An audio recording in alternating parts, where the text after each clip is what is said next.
नमस्कार। आपका अखबार के अंक में आपका स्वागत है। मैं हूं प्रदीप सिंह। राहुल गांधी का एक डर था। अभी जब संसद का विशेष सत्र हुआ था महिला आरक्षण संशोधन विधेयक को लेकर, संविधान संशोधन विधेयक को लेकर और डिलिमिटेशन, इन दो मुद्दों पर, तो उन्होंने एक बात कही थी कि भारतीय जनता पार्टी और उनके प्रधानमंत्री नरेंद्र मोदी देश का जो पॉलिटिकल मैप है वो बदलना चाहते हैं। ये वो भविष्यवाणी नहीं कर रहे थे, ये उनके मन के अंदर का डर था जो इस रूप में बाहर आया और उसकी शुरुआत हो चुकी है। जो पहला कदम है वो तो पहला ही कदम होगा। पहले कदम में ये हुआ है कि संसद का भूगोल बदल गया है।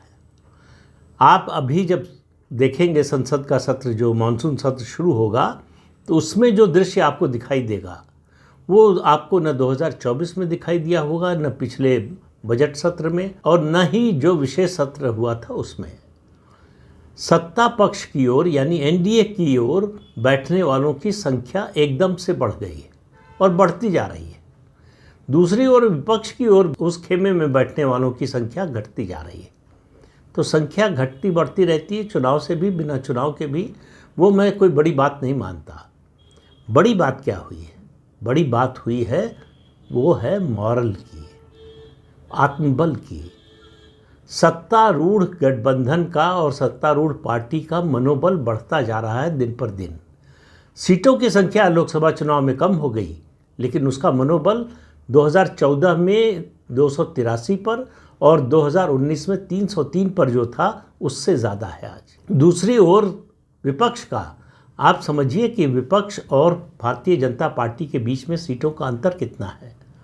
पूरे विपक्षी दलों को मिला दें तो 234 सीटें हैं, 234 लोकसभा सीट्स हैं विपक्ष के पास, और भाजपा के पास अकेले 240, सिर्फ 6 सीटों का अंतर है। लेकिन राजनीतिक प्रभाव देखिए आप, तो लगता है ज़मीन आसमान का अंतर है। पार्टियां टूट रही हैं, बिखर रही हैं, एनडीए में आ रही हैं, और विपक्ष में ऐसा कोई नेता नहीं है जो ये विश्वास दिला सके कि नहीं, आप रुके रहिए, ये राजनीतिक परिस्थिति बदलेगी, हम बदलेंगे, हम बदल सकते हैं। ऐसा बोलने वाला, कहने वाला कोई नहीं है। राहुल गांधी नेता प्रतिपक्ष हैं क्योंकि कांग्रेस के पास 98-99 लोकसभा सीटें हैं। तो संख्या से, मैं बार बार कहता हूँ कि लोकसभा में संख्या से सब कुछ नहीं होता। 1977 से पहले तक कोई पार्टी 69 में स्प्लिट हुई थी कांग्रेस की, उसको छोड़ दीजिए, किसी पार्टी को इतनी सीटें नहीं मिली कि नेता प्रतिपक्ष का दावा कर सके।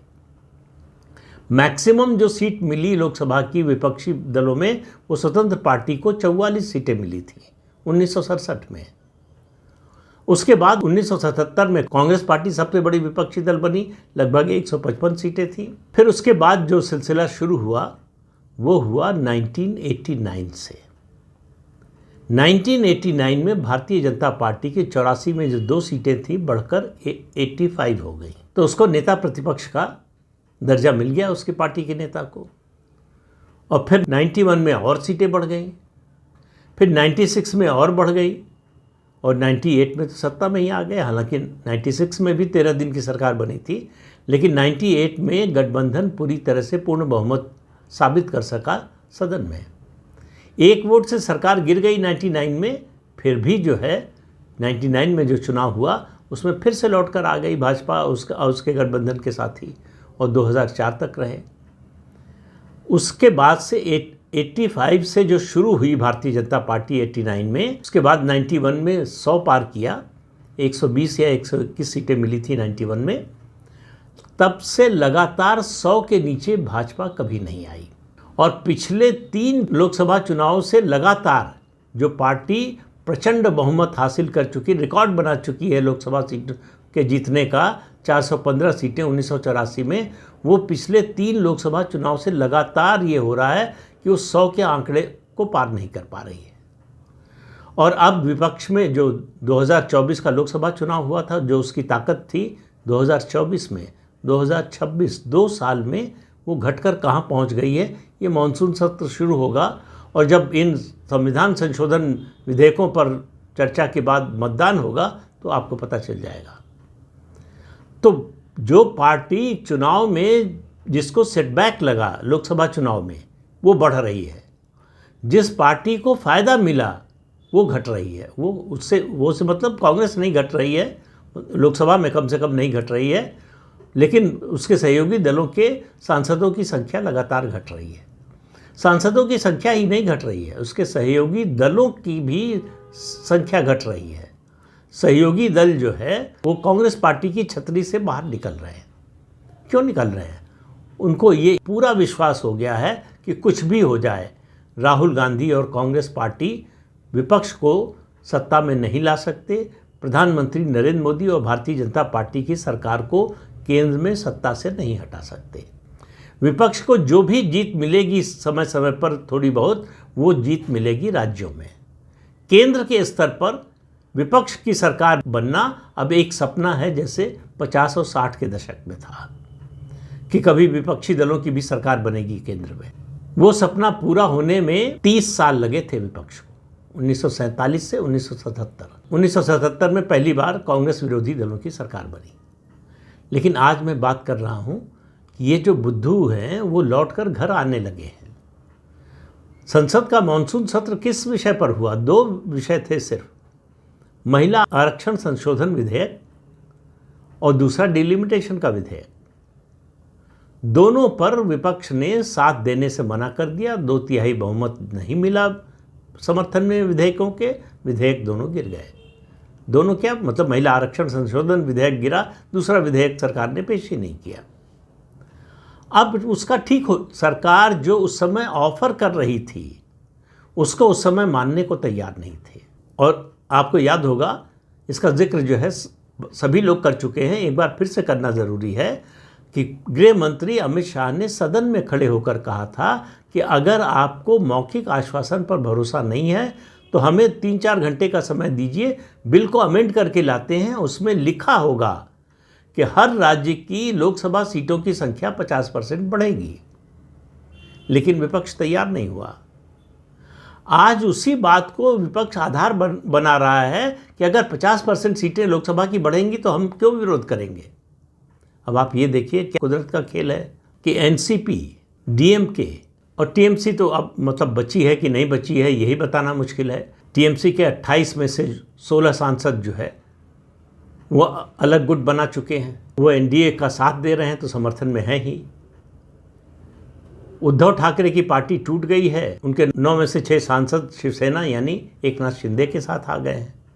अब डर शरद पवार को है कि उनके जो 8 सांसद हैं, अगर उन्होंने विरोध जारी रखा तो वो भी टूट जाएंगे।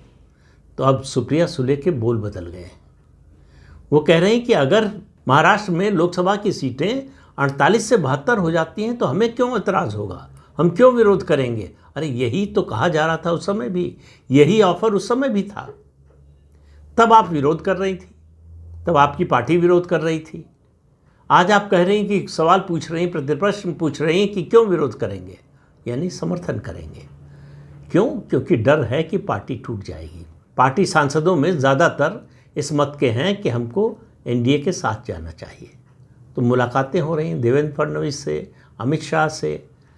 अब भाजपा ये कह रही है कि एनसीपी के दोनों धड़े एक होकर एनडीए में आए, ये शर्त रखी है।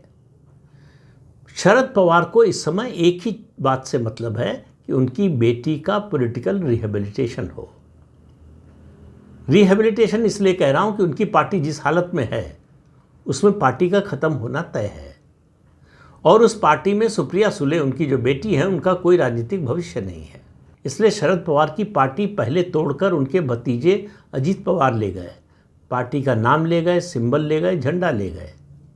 अब उनकी पार्टी जो बची खुची है उसका उनको विलय करना पड़ेगा अजीत पवार वाले धड़े के से, जो असली एनसीपी है चुनाव आयोग और कानून के मुताबिक। और उनको स्वीकार करना पड़ेगा कि अजीत पवार की पत्नी सुनेत्रा जो हैं वही पार्टी की अध्यक्ष होंगी, मुखिया होंगी।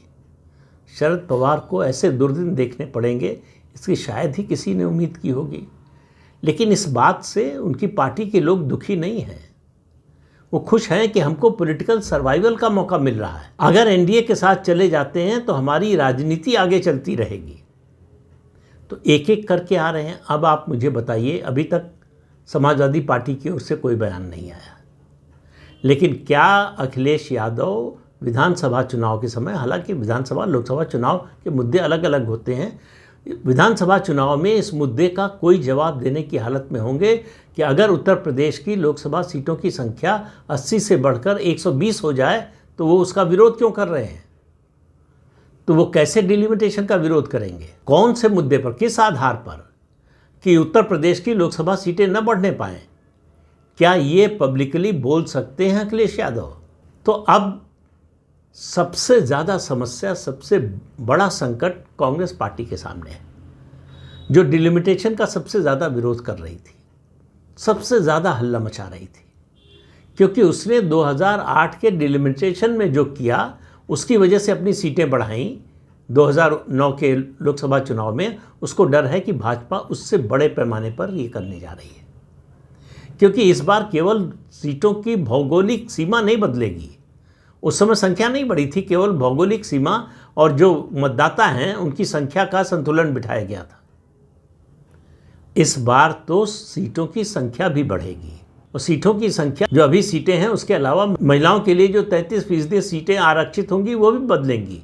यानी हर कॉन्स्टिट्यूंसी का स्वरूप बदल जाएगा, नई कॉन्स्टिट्यूंसी होगी। ज़्यादातर, अधिकांशतः वो जो राजनीति में चलता है कि ये परंपरागत सीट है फला पार्टी की, फला नेता की, वो सब खत्म होने वाला है। तो भारत की राजनीति, चुनावी राजनीति एक नए स्वरूप में सामने आने वाली है डिलिमिटेशन के बाद। SIR पहले हो चुका है और पूरी संभावना है कि इसके बाद NRC भी आएगा। तो देश की पूरी राजनीति बदलने जा रही है, और इस बदलाव को पूरा विपक्ष, इसमें कोई पार्टी एक्सेप्शन नहीं है, पूरा विपक्ष भांप ही नहीं पाया कि भारतीय जनता पार्टी कहाँ ले जा रही है, किस ओर जा रही है। और जो विरोध करने वाले थे, आज उनकी मजबूरी हो गई समर्थन करने की। और ज़्यादा पुरानी बात तो है नहीं, बजट सत्र के तुरंत बाद ही स्पेशल सेशन हुआ था जिसमें विरोध किया था। अब किस मुंह से उसी बिल का, उसी प्रस्ताव का समर्थन करेंगे ये दल? क्या बोलेंगे कि क्यों समर्थन कर रहे हैं? कोई नई बात नहीं होने जा रही है, सिर्फ एक चीज़ के कि उस समय सीटों की संख्या बढ़ाने की बात मौखिक रूप से आश्वासन दे रही थी सरकार। इस बार वो बिल में उसका प्रावधान होगा लिखित रूप में, इसके अलावा कुछ नहीं बदलने जा रहा। लेकिन पूरे लोकसभा और राज्यसभा का परिदृश्य बदला हुआ होगा। वहाँ जो वोटिंग होगी, अब जो परिस्थिति बन गई है उसमें कोई शंका नहीं रह गई है कि भारतीय जनता पार्टी को लोकसभा और राज्यसभा दोनों सदनों में इन दोनों प्रस्तावों पर 2/3 बहुमत मिलेगा, जो संविधान संशोधन के लिए ज़रूरी होता है। तो इसलिए पूरे देश की राजनीति इस मॉनसून सत्र के बाद बदल जाएगी। जो राजनीतिक दलों का ध्रुवीकरण है उसका स्वरूप बदल जाएगा। जो NDA के विरोध में थे वो पक्ष में खड़े दिखाई देंगे, और जो पक्ष में थे उनमें से कोई विरोध में खड़ा हुआ दिखाई नहीं देगा। तो यानी विरोधियों की संख्या लगातार घटती जाएगी। और इस मॉनसून सत्र के बाद कांग्रेस उस तरह से अलग थलग पड़ेगी जैसे आज तक कभी नहीं पड़ी। इसलिए कांग्रेस का क्या होगा, ये कांग्रेस के लोगों को सोचना चाहिए। इस अंक में इतना ही, अगले अंक में फिर मिलेंगे किसी नए मुद्दे के साथ। तब तक के लिए अनुमति दीजिए। नमस्कार।